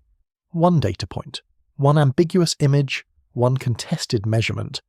These are insufficient to overturn our understanding of comets or to claim discovery of artificial objects. Science requires reproducibility, consistency, and accumulation of evidence. Second principle: demand transparency. Space agencies are publicly funded. The data belongs to all of us. When observations are announced and then never published, when archives that should contain images remain conspicuously empty, that is a failure of institutional responsibility, regardless of what the actual data shows. Mundane explanations deserve mundane evidence. If the silence reflects routine pipeline issues, then agencies should say so explicitly. Provide timelines for data release. Restore public confidence through communication rather than radio silence. Third principle: distinguish between absence of evidence and evidence of absence. The lack of published images does not prove that something extraordinary was observed, but it also does not prove that nothing extraordinary was observed. We are in a state of uncertainty, a superposition where multiple explanations remain viable until collapsed by additional data. Premature certainty in either direction, absolute conviction that 3i Atlas is just a comet, or absolute conviction that it represents alien technology, is epistemologically unjustified. Fourth principle: hold the wow but remain curious. It is possible to be fascinated by this mystery without committing to a specific explanation. It is possible to demand better data without jumping to conclusions. It is possible to critique institutional silence without descending into paranoid conspiracy theories. Science, at its best, operates in this space of rigorous uncertainty, comfortable with not knowing, insistent on finding out. The hidden war for the narrative will continue until the data emerges, or the story fades into the background noise of internet controversies. But the war itself matters less than what it reveals about our relationship with institutions, with evidence, with the unknown. We live in an age where everyone has access to raw spacecraft data, but almost no one has the training to interpret it correctly. We live in an age where algorithms amplify division and reward outrage. We live in an age where the gap between what experts know and what the public understands has never been wider or more consequential. 3i Atlas, whatever it ultimately proves to be, has become a mirror reflecting our collective anxieties about control, about transparency, about whether the people in charge are telling us the truth or managing our perceptions. The object itself, speeding away from the sun on its hyperbolic trajectory, does not care about our debates. It does not care whether we interpret it correctly or miss it entirely. But we care, because in asking what 3i Atlas is, we are really asking who we are, whether we are alone, and whether we can trust the institutions we have built to help us find answers. The narrative war is not over. New information will leak or be released. New analyses will be published. The cycle of claim and counterclaim will continue. But here, at this moment, suspended between discovery and explanation, we can be certain of one thing. Whatever is in those Mars observation archives exists. The data is real. The images, good or bad, clear or ambiguous, boring or extraordinary, are sitting on servers somewhere. And eventually, through official channels or unofficial leaks, we will see them. The question is whether we'll be ready for what they show. While Mars goes quiet, the rest of the sky gets impossibly loud. 3 comets, 3 glowing green visitors, all visible in the same narrow window of time, have turned backyard astronomers into excited children and casual observers into amateur sky watchers. C-2025 K1 Atlas, not to be confused with our controversial interstellar visitor, brightens in the pre-dawn sky. C-2025 A6 Lemon follows its own trajectory, visible through binoculars or modest telescopes. C-2025 R2 Swan rounds out the trio, a late addition that brings the count to 3 simultaneous green comets, where typically we might see one or none. The internet, that great collective consciousness, marvels at the coincidence, shares photographs, and asks whether this is normal or whether something strange is happening above our heads. Let us address the green immediately, because colour in astronomy often misleads. The green glow comes from diatomic carbon, molecular C2, 2 carbon atoms bonded together. This molecule forms in the coma as sunlight breaks apart more complex organic compounds. When ultraviolet light from the sun excites C2 molecules, they emit photons at specific wavelengths in the green part of the spectrum, around 510 and 515 nanometers. This is the same process that creates the auroras, though with different chemistry. The result is a green haze surrounding the nucleus, brightest near the center where outgassing is most intense, fading toward the edges where the coma dissipates into space. Green comets are not rare. Many comets appear green when they brighten, and outgassing becomes vigorous enough to produce detectable C2 emission. What is unusual is having 3 bright enough to notice simultaneously, creating a visual spectacle that invites patterning and coincidence detection. Are they physically related? No. Do they share a common origin? No. Their orbits are completely different. Their discoveries span months. Their characteristics vary. They just happen to be in our neighbourhood at the same time, each following its own path, each brightening on its own schedule. But timing feels uncanny when you are primed for strangeness. The 3i Atlas controversy has sensitised people to anything unusual in the sky. A normal astronomical event, 3 moderately bright comets visible within weeks of each other, becomes suspicious by association. Social media threads compile the sightings, note the timing, and draw connections that may not exist. 3 green comets at once, and 3i Atlas goes silent. What are the odds? The odds, of course, depend on how you define the question. Comets follow no schedule. Their arrivals are random from our perspective, determined by orbital mechanics millions of years in the making. Still, the invitation to observe is real and valuable. These are accessible objects not requiring professional equipment, visible from dark sky locations to anyone with patience and a star chart. C 2025 K1 Atlas reaches peak brightness in late October, visible before dawn in the eastern sky. C 2025 E6 Lemon follows a similar schedule, though slightly dimmer, requiring binoculars for most observers. C 2025 R2 Swan, the most recently discovered, adds a third point to the constellation of green visitors, each one a reminder that our solar system is not empty space, but a dynamic environment where objects constantly move, interact and evolve. For casual observers, the viewing instructions are straightforward. Find a location away from city lights, where light pollution does not drown faint objects. Check sky charts for current positions, which change nightly as comets move against the background stars. Allow your eyes 20 minutes to adapt to darkness, a process that expands pupil size and shifts retinal chemistry toward maximum sensitivity. Look for a fuzzy patch, not a sharp point like a star, with possibly a faint tail extending away from the direction of the sun. Binoculars or a small telescope will reveal more detail, the green colour becoming apparent where the naked eye sees only a pale glow. Brightness in astronomy is measured on a magnitude scale that runs backward. Smaller numbers mean brighter objects. The sun is magnitude, 27. The full moon is magnitude, 13. The faintest stars visible to dark-adapted eyes are around magnitude 6.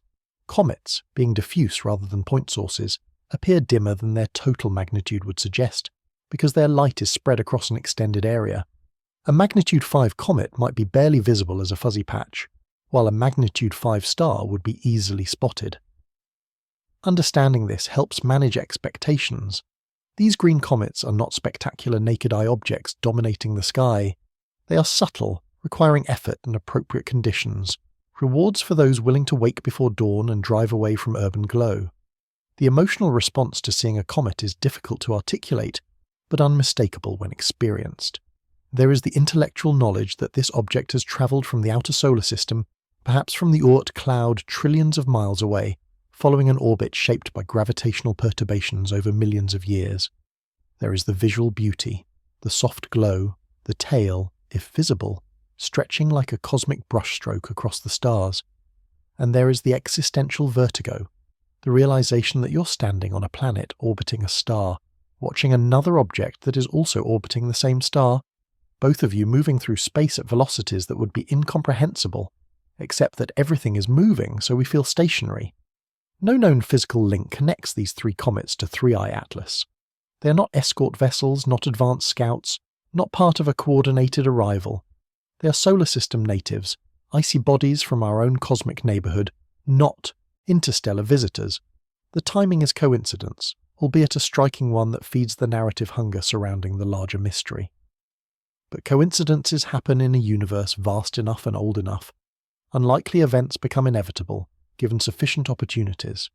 3 moderately bright comets appearing simultaneously is improbable, but not impossible.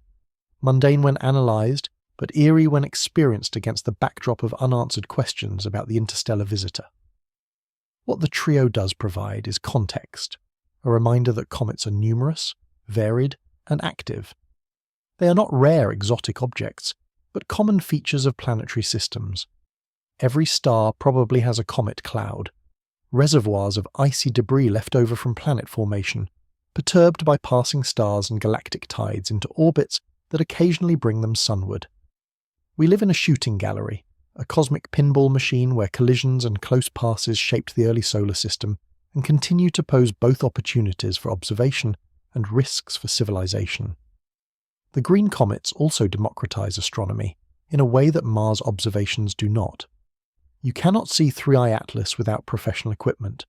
You cannot verify the cylinder claims without access to spacecraft data, but you can step outside before dawn, look up, and see these 3 visitors with your own eyes or simple binoculars. The experience is unmediated, direct, and personal. No institution controls it. No embargo can hide it. The sky is transparent in a way that space agency archives are not, and perhaps that transparency is what makes the institutional silence around 3i Atlas so jarring. We are accustomed to seeing what is there, to trusting our own observations. When those observations are replaced by controlled releases and unexplained delays, we feel a loss deeper than mere curiosity. So observe the green comets, enjoy them, share photographs, teach children to find them, celebrate the fact that the universe continues to put on shows regardless of what governments and agencies decide to reveal or conceal. And while you're out there in the pre-dawn darkness, staring up at green glows billions of miles away, remember that Earth itself is being watched, that our planet is not immune to the strange events unfolding in the larger solar system, that the cosmic theatre includes us, whether we realize it or not. The ground does not stay still. Not in Kamchatka, where the Pacific tectonic plate drives beneath the Eurasian plate in a process called subduction that has built one of the most volcanically active regions on Earth. Reports and live streams from the Russian Far East describe abnormal seismic activity, earthquakes clustering in patterns that seismologists note but cannot fully explain, volcanic ash plumes reaching altitudes that disrupt air traffic and paint sunsets in shades of orange and purple.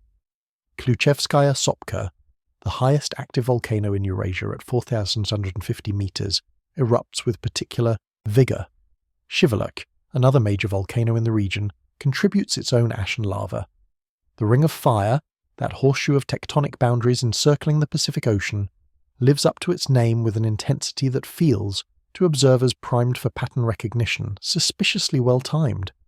Let us be clear about what we know versus what we imagine. Kamchatka is always active. Subduction zones generate continuous seismic activity as one plate grinding beneath another. Friction creates earthquakes. Melted rock rises through fractures to feed volcanoes. The region averages thousands of earthquakes per year, most too small to notice, some large enough to damage buildings and infrastructure. Volcanic eruptions occur regularly, some effusive and slow, others explosive and dangerous. This is normal geology, the ongoing process of planetary heat loss and crustal recycling that has shaped Earth for billions of years. What makes the current activity noteworthy, if it is noteworthy and not simply confirmation bias amplifying routine events, is the perceived clustering, the timing relative to other anomalies, the way seismometers and webcams have become narrative ammunition in the larger story about 3i Atlas and cosmic visitors. YouTube channels stream live footage from Kamchatka volcanoes, 24-hour feeds showing glowing lava, ash clouds, the raw power of Earth's interior breaking through the crust. Comment sections fill with speculation, solar activity, gravitational perturbations, interplanetary dust, geomagnetic fluctuations, even direct causation by interstellar objects, somehow triggering seismic events through mechanisms that violate known physics but satisfy narrative hunger. Could solar wind variations modulate Earth's ionosphere and atmosphere in ways that correlate with seismicity? The honest answer is that no established causal mechanism links space weather to earthquakes. Solar storms affect satellites, power grids, communication systems, and auroras. They compress the magnetosphere, heat the upper atmosphere, and drive currents in the ionosphere. But these effects occur hundreds of kilometers above the surface, far removed from the tectonic forces that generate earthquakes. The energy involved is also insufficient. A major earthquake releases energy equivalent to thousands of nuclear weapons.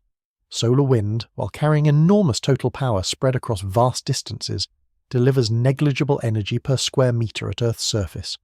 Could interplanetary dust, perhaps associated with comets or interstellar visitors, somehow trigger volcanic activity? Again, no known mechanism supports this.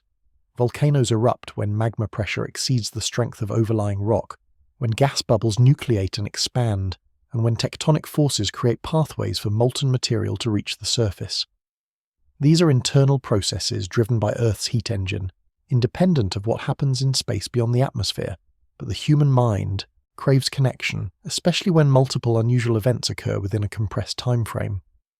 3i Atlas passes Mars amid unexplained silence. 3 green comets appear in our skies. Kamchatka erupts with perceived increased intensity. An asteroid skims past Earth at altitudes lower than some satellites. Each event considered individually is mundane or at least explainable. Considered collectively, they form a narrative that feels significant. A pattern that demands interpretation even when no pattern may actually exist. This is the psychology of overlapping anomalies, the fuel that drives every conspiracy theory and every genuine discovery. The challenge is distinguishing between meaningful correlation and coincidental timing, between true patterns and pareidolia applied to events rather than images. Science offers tools for this: statistical analysis, mechanistic models, and controlled experiments. But applying those tools requires data access, transparency.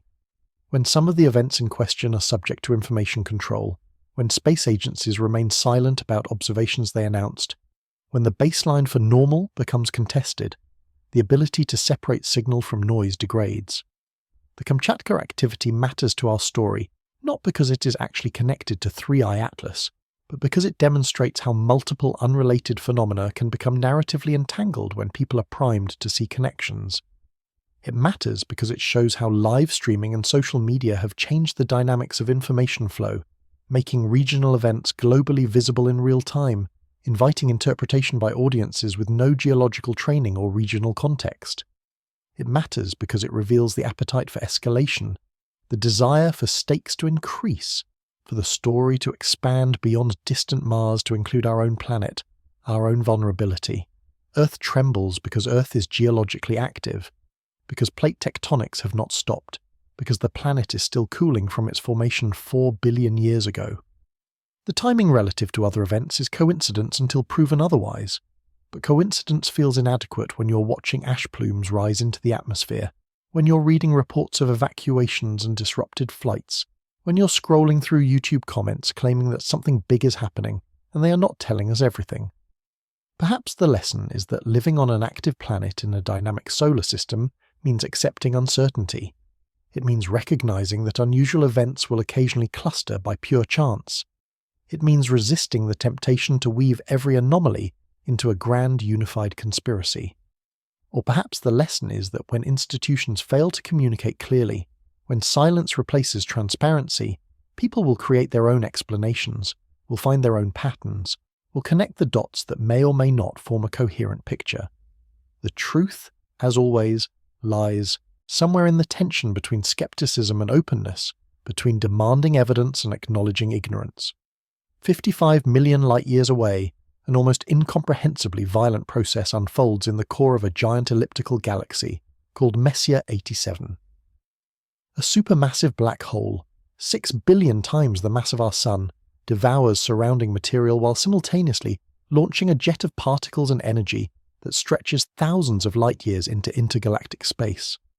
The jet is straight, coherent, and organized, powered by magnetic fields twisted and amplified in the accretion disk swirling around the black hole's event horizon. The James Webb Space Telescope, with its infrared sensitivity and unprecedented resolution, has captured the clearest images yet of this cosmic phenomenon, revealing bright knots within the jet, shock fronts where particle acceleration creates brilliant emission, structure that looks designed, even though we know it is natural. The imagery is stunning, genuinely breathtaking in a way that transcends technical appreciation and reaches for something aesthetic, almost spiritual. To see a jet extending across distances that dwarf entire star clusters, to recognize that this structure has been actively maintained for millions of years, to understand that the energy involved could power billions of civilizations, creates a visceral sense of the universe's capacity for grandeur. This is nature operating at scales and intensities that make human concerns feel trivially small. Why does this matter to our story about 3i Atlas? Because it provides crucial context for what looking artificial actually means. The jet from M87 looks engineered. It looks like a cosmic fire hose, a directed energy weapon, a transportation corridor, a megastructure. The straightness alone, maintained across thousands of light-years despite gravitational perturbations from stars and dark matter, seems to require fine-tuning and active control. The brightness variations along its length suggest machinery, components, and purpose. But we know, through decades of theoretical work and observational confirmation, that black hole jets are natural. They form from well-understood physics, conservation of angular momentum, magnetic field amplification through dynamo processes, particle acceleration in shock fronts, and synchrotron radiation from relativistic electrons spiraling in magnetic fields. The equations are complex. The simulations require supercomputers, but the phenomenon emerges from basic principles without invoking intelligence or intention. Nature, given sufficient energy and the right boundary conditions, can create structure that rivals anything we could design. This is the humility that science demands and that speculation often forgets. When we see something that looks organized, that displays symmetry or coherence or apparent purpose, our first instinct is to invoke a creator, an engineer, an intelligence. But the universe is full of counterexamples: snowflakes with six-fold symmetry formed by simple crystal growth, spiral galaxies with elegant arms shaped by density waves and differential rotation, planetary rings sorted by size through gravitational resonances. Complexity emerges from simplicity. Order arises from chaos. The appearance of design does not guarantee a designer. Apply this lesson to 3i Atlas. Even if the Perseverance images show cylindrical structure, even if the chemistry is unusual, even if the silence from space agencies suggests something significant, we must hold open the possibility that nature is simply being creative in ways we have not encountered before. Interstellar space is a different environment from the solar system. Objects that form around other stars experience different radiation fields, different chemical abundances, and different gravitational histories. We have sampled 2 interstellar visitors before 3i Atlas: Oumuamua, which showed anomalous acceleration, and triggered debates about whether it was a comet or something else, and Tuam-Borisov, which looked more conventionally cometary, but still displayed compositional differences from solar system comets. Our sample size is tiny. Our understanding of what is possible is incomplete. The M87 jet also reminds us that energy and organization are not synonymous with technology. A black hole jet carries more energy than all the starlight in its host galaxy. It maintains coherence across distances that would take light thousands of years to traverse. It shapes the intergalactic medium, heating gas, suppressing star formation, and influencing the evolution of galaxy clusters. Yet, it is mindless, purposeless, a consequence of gravity, magnetism, and thermodynamics. Nothing more and nothing less. This does not mean we should dismiss anomalies or refuse to consider extraordinary explanations. It means we should calibrate our expectations, recognize that looking designed is insufficient evidence for actual design, and demand multiple independent lines of evidence before accepting claims that overturn conventional understanding. The M87 jet looked artificial before we understood it. Pulsars looked artificial when first discovered in 1967. Regular radio pulses so precise that astronomers briefly considered the possibility of extraterrestrial beacons before realizing they were observing rotating neutron stars. Fast radio bursts looked artificial until we developed natural models involving magnetars and supernova remnants. The pattern is clear. Nature's toolbox is larger than our imagination. Every generation of astronomers encounters phenomena that stretch the bounds of the expected, that invite speculation about intelligence or technology, that ultimately yield to natural explanation once sufficient data accumulates and theoretical work catches up.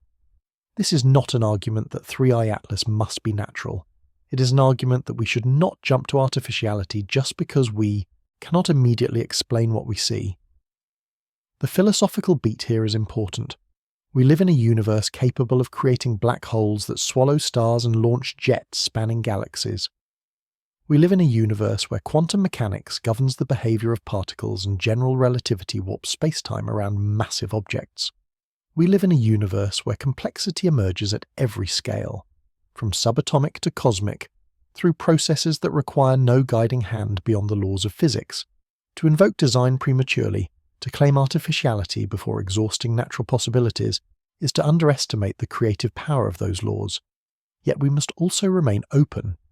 If evidence genuinely points toward artificiality, if natural explanations fail repeatedly, and the artificial hypothesis makes testable predictions that prove correct, then we should follow the data wherever it leads. Science is not about protecting comfortable beliefs. It is about updating our models when reality demands it. The M87 jet teaches us caution, but it should not teach us closed-mindedness. For now, as we wait for the Mars observation data that could settle questions about 3i Atlas, the jet reminds us that the universe is full of wonders we barely understand, phenomena that challenge our intuitions and expand our sense of what is possible. Whether 3i Atlas joins the list of natural wonders, or whether it represents something genuinely unprecedented, the cosmos remains stranger and more magnificent than we generally allow ourselves to imagine. While Mars stays silent about its interstellar visitor, Saturn's moon, Enceladus, screams about something potentially more profound. The chemistry of life, active and accessible, erupting through cracks in an ice shell covering a global ocean. New analyses published this week in Nature Astronomy describe freshly ejected ice grains captured by spacecraft instrumentation during flybys years ago, but only now fully processed and understood.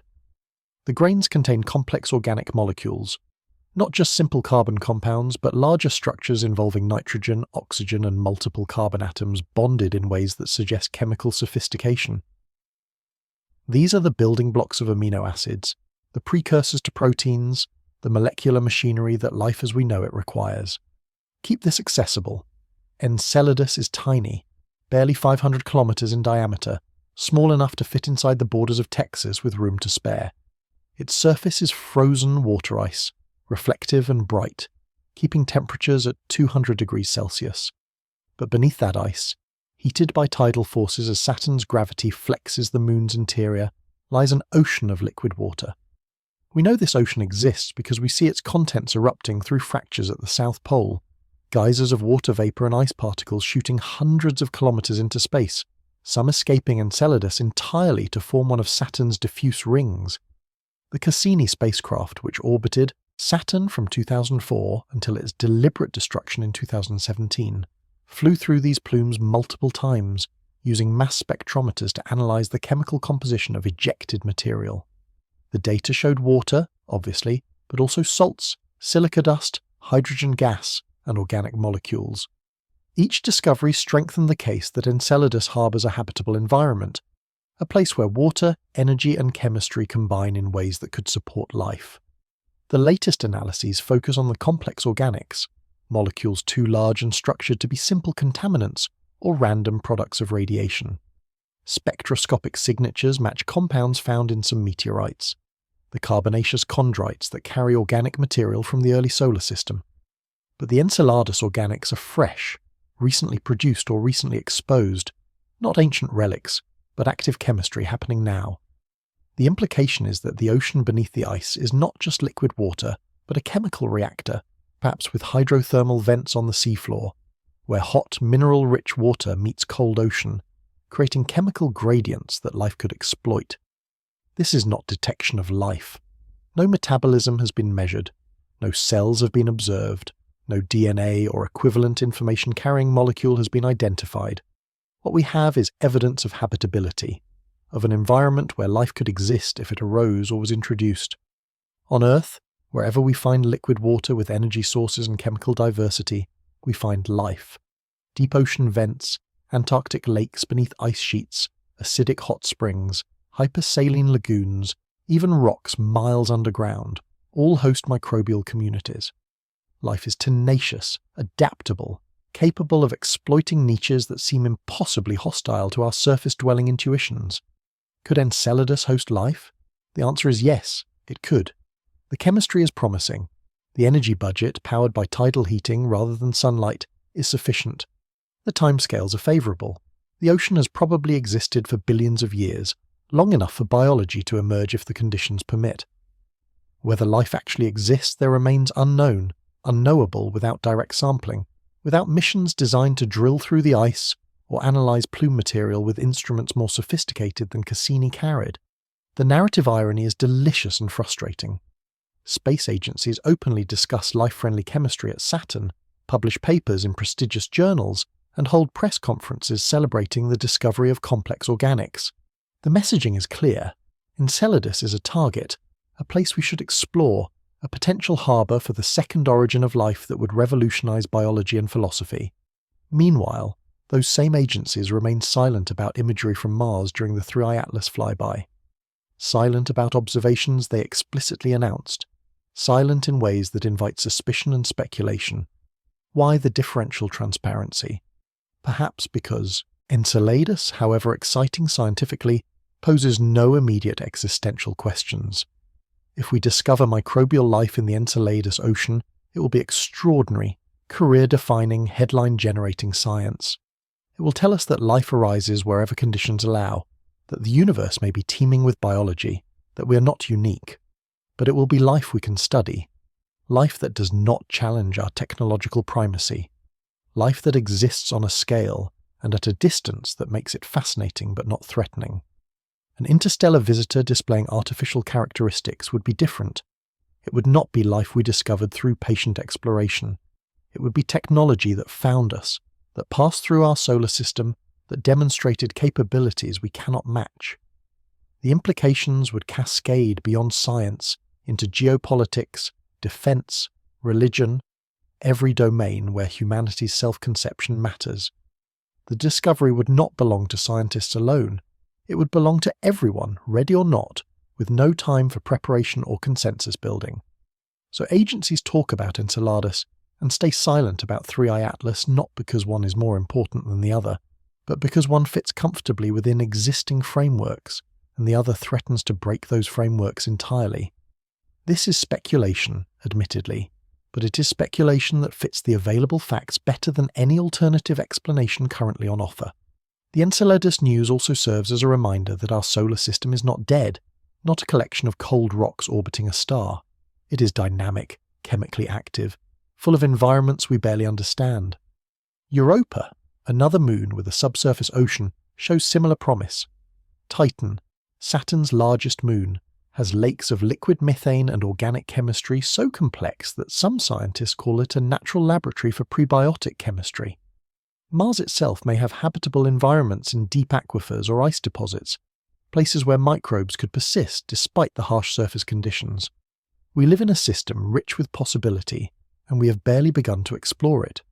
The fact that agencies can be simultaneously transparent about some discoveries and opaque about others suggests a decision-making calculus we are not privy to. A sorting of information into categories labelled safe to release, and requires further consideration. Understanding that calculus, reverse engineering the criteria that determine which discoveries get press releases and which get silence, is as important as understanding the discoveries themselves. For now, celebrate the Enceladus findings. They represent science done right. Careful analysis, peer review, open publication, and clear communication of what is known and what remains uncertain. Hold them as a standard against which to judge the 3i Atlas situation. Demand the same transparency, the same rigour, the same commitment to public knowledge.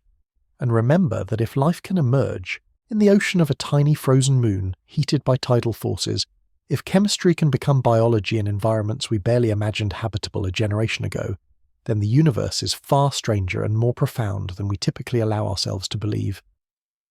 On a Tuesday afternoon, most of Earth's population went about their day completely unaware that a space rock roughly the size of a small house skimmed past the planet at an altitude of approximately 250 miles, or 400 kilometers. This placed it firmly within the altitude range where the International Space Station orbits and where many satellites operate. Asteroid 2025 TF, designated with the bureaucratic efficiency typical of astronomical nomenclature, was spotted hours after its closest approach. It was detected by survey telescopes designed to catch exactly these kinds of objects, but not always in time to provide advanced warning. The numbers are sobering. 400 kilometers is nothing in cosmic terms, barely a rounding error. It's the altitude where space shuttles once flew and where some commercial satellites conduct their business. This was not a distant flyby observed from millions of miles away. This was a close call, an object that could have intersected Earth's atmosphere if its trajectory had been slightly different, that could have delivered energy equivalent to multiple atomic bombs if it had struck populated areas. The shock is not that the asteroid passed safely. The shock is that we almost didn't notice. Size matters here. Asteroid 2025 TF is small, perhaps 10 to 20 meters across, depending on its composition and albedo. Objects this size are difficult to spot, especially when approaching from directions that place them against the daytime sky or near the sun, where ground-based telescopes cannot easily observe. Our survey systems are improving, catalogues are growing, detection rates are increasing, but gaps remain. Blind spots where objects can slip through unnoticed until they are already past us, or worse, until they are already entering the atmosphere. Consider the Chelyabinsk meteor from 2013, a 20-meter object that exploded over Russia, with energy equivalent to about 400 kilotons of TNT, shattering windows across a city, injuring over 1,000 people, and stunning the world with dashboard camera footage of a fireball brighter than the sun. We did not see it coming. No warning was issued. The first indication most people had was the brilliant flash and the shockwave that followed minutes later. Asteroid 2025 TF could have been another Chelyabinsk, another surprise, another reminder that living on a planet in a solar system means sharing space with debris, some of it harmless, some of it potentially catastrophic. The reason we miss objects like this is straightforward: small size, high speed, and unfavourable geometry. Detection requires reflecting sunlight back toward our telescopes, which means objects approaching from sunward directions are essentially invisible until they pass and can be observed against the dark sky. Phase angle, the angle between the sun, the object, and the observer, dramatically affects apparent brightness. An asteroid can be thousands of times fainter when approaching than when receding, purely due to illumination geometry. Speed compounds the problem. These objects move fast, kilometers per second, crossing the field of view of a telescope in seconds or minutes, requiring automated detection systems that can distinguish moving objects from stars and noise. Survey programs like the Catalina Sky Survey, Pan-STARRS, and the upcoming Vera Rubin Observatory are working to solve this problem, scanning the sky repeatedly, building catalogues of known asteroids, and calculating orbits to predict future close approaches. Progress is real. The number of known near-Earth asteroids has grown from hundreds in the 1990s to tens of thousands today. But completeness remains elusive. We have probably found most of the kilometre-sized objects, the ones that could cause global catastrophes. We have found many of the 100-metre objects, the ones that could destroy cities, but the 10 to 50-metre objects, the ones that could level neighbourhoods or create regional disasters, remain poorly catalogued. Asteroid 2025 TF fits into this nightmare scenario. Large enough to cause significant damage, small enough to evade detection until too late. If we can miss something that passes within 400 kilometres, if we can be surprised by an object that came closer than many satellites, then what else might we be missing? The question is not rhetorical. It is practical, urgent, a matter of planetary defence that requires resources, coordination, and international cooperation. Connect this to 3i Atlas and the larger narrative thread. If we can miss an asteroid that passes within the orbit of our spacecraft, imagine what we could miss about an interstellar visitor that we only observed briefly from Earth and then lost in the glare of Mars and the Sun. If our surveillance gaps allow objects to slip past unnoticed, how confident can we be that we understand 3i Atlas based on limited observations and contested data? The surveillance problem is not just about asteroids. It is about everything that moves through our cosmic neighbourhood, natural or otherwise. The surveillance networks that track space objects are better than public systems, more sensitive and more comprehensive. The United States Space Force, successor to Air Force Space Command, monitors tens of thousands of objects in Earth orbit and beyond. Russia, China, and other spacefaring nations maintain similar capabilities. These networks can track objects much smaller than Asteroid 2025 TF when those objects are in predictable orbits around Earth.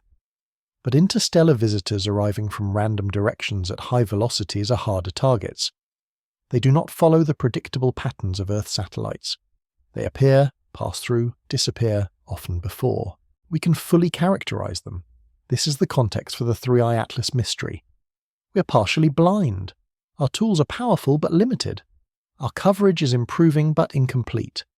Our ability to characterize fast-moving objects depends on having multiple observations from different perspectives, exactly the kind of data that the Mars flyby should have provided, but which remains absent from the public record.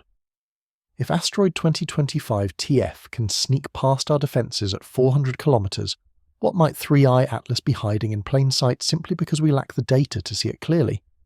The wider point transcends any individual object. Surveillance gaps plus communication lags equals fertile ground for rumour, fear, and misinformation. When institutions fail to provide timely information, when objects surprise us, when we learn about close approaches after the fact, trust erodes.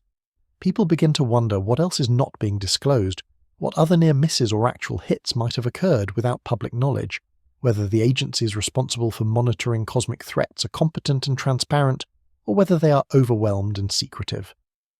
Asteroid 2025 TF will fade from headlines within days, a footnote in the catalogue of near-Earth objects, a data point in statistical models of impact risk. But it should serve as a wake-up call, a reminder that we live in a shooting gallery, that space is not empty, that the gaps in our knowledge are larger than most people realise. And when those gaps intersect with mysteries like 3i Atlas, when surveillance failures compound communication failures, the result is exactly what we see now: a public hungry for answers, institutions reluctant to provide them, and a narrative that writes itself in the vacuum between question and response. Pull back now, widen the frame, see the whole picture assembled from fragments, silences, and unanswered questions. Your screen displays the montage, the cylindrical smudge from Perseverance, elongated and ambiguous, glowing against the Martian sky. 3 green comets scattered across Earth's pre-dawn darkness, separate but visually linked by timing and colour. The M87 jet in the background, a cosmic fire hose stretching across a galaxy 55 million light-years away, reminding us that nature builds structures that dwarf our imagination. Enceladus, tiny and frozen, harbouring an ocean that might cradle life. Kamchatka erupting in orange and grey, Earth's own fury on display. And somewhere in the data, in archives we cannot access, the truth about what 3i Atlas looked like when multiple spacecraft observed it from Mars. Every light in the sky tells a story. The comets tell stories of ice and carbon and deep time, of objects formed billions of years ago finally perturbed into orbits that bring them sunward. The asteroid that skimmed past Earth at satellite altitude tells a story of near misses and surveillance gaps, of a cosmos indifferent to our presence. Enceladus tells a story of hidden oceans and complex chemistry, of possibilities we're only beginning to explore. The M87 jet tells a story of energy and gravity, and the universe's capacity for grandeur without intention. And 3i Atlas? Its story remains unfinished, suspended between observation and revelation, between data collected and data released. The storytellers, the space agencies with their instruments and archives, have chosen silence. Whether that silence reflects caution, coordination, bureaucratic inertia, or something more deliberate, we cannot yet say. But the absence of their voices has created space for other voices, other narratives, other interpretations to flourish. The question hanging over everything is not what is 3i Atlas. The question is who decides when we learn the answer, and why do those decision makers believe silence serves better than transparency? Science thrives on openness, on the free exchange of data, on the ability of independent researchers to verify, challenge, and extend each other's work.